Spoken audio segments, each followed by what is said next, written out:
So here's the Ford Focus. Mine's a 2006. You can see the style. It was the most popular car on the road. Probably the new model is now. So this is what the roof rack fitting looks like. It's held on by one bolt, goes into a preset screw hole in the roof, and it sits in a rubber shoe, but there's only one fairly solid bolt holding it on. See, the shoe flattens out. So this is a number 5 metric Allen key. That's the only tool you need. And I've already loosened and practically taken out the bolt. Okay.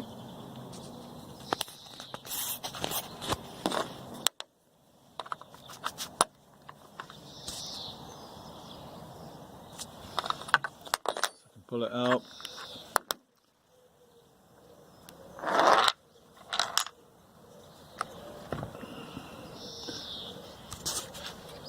And here you can see the rather messy hole.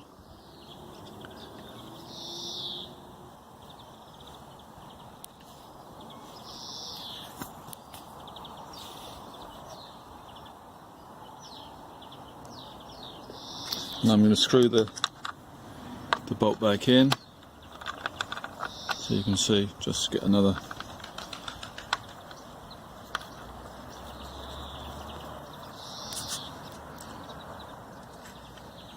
so I wouldn't bother, when you're assembling your roof rack, I wouldn't bother putting the rack on until you've made sure you can get all 4 bolts in. You realise just getting 3 in is not too useful. The reason it's so messy is because they put some gunge in there to make it waterproof, which you have to scrape out. And where the bolt was, there was the dreaded plastic screw, which in my case was almost invisible. It seemed to have, the shoe levels up the rack.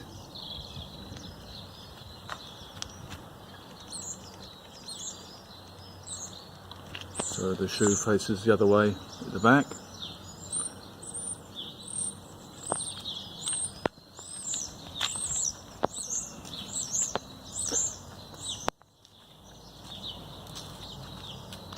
And obviously exactly the same the other side.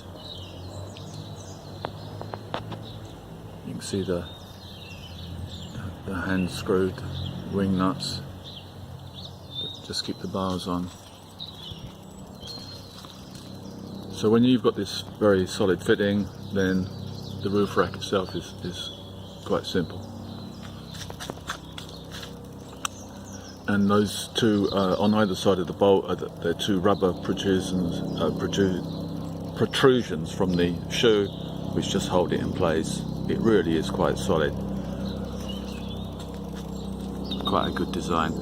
There's only one thing that's not a good design about it, and that you've probably already found out, is that if you've got an older model, if you had a car a few years, getting the plastic protection screw that fills in the bolt hole when the roof rack's not in use and stops it leaking and corroding the car is very, very difficult. In my case, it was more or less melted or welded into the hole. So I'll show you how I solved that problem. Okay, so this is my tool set, the 5mm Allen key, the bolt, the holding bolt. I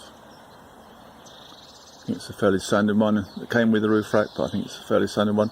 That's the drill bit that was the closest to the size of the bolt without being too big. Could have had a size bigger, but I didn't have one.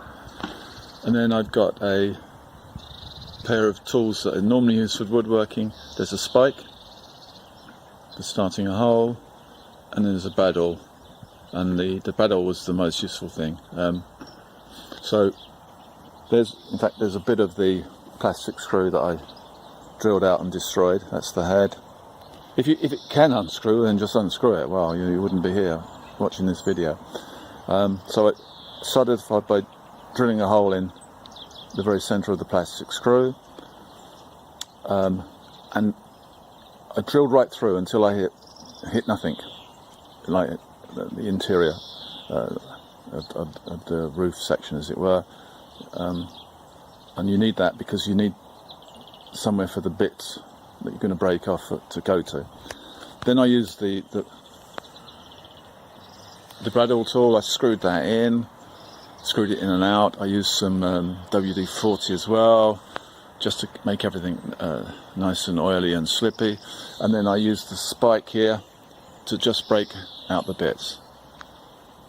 And when I got the courage to sort of really go at it, I could do them in about 5 minutes each. The first one took a while. And then once I could see enough thread to get the bolt in, I screwed that in.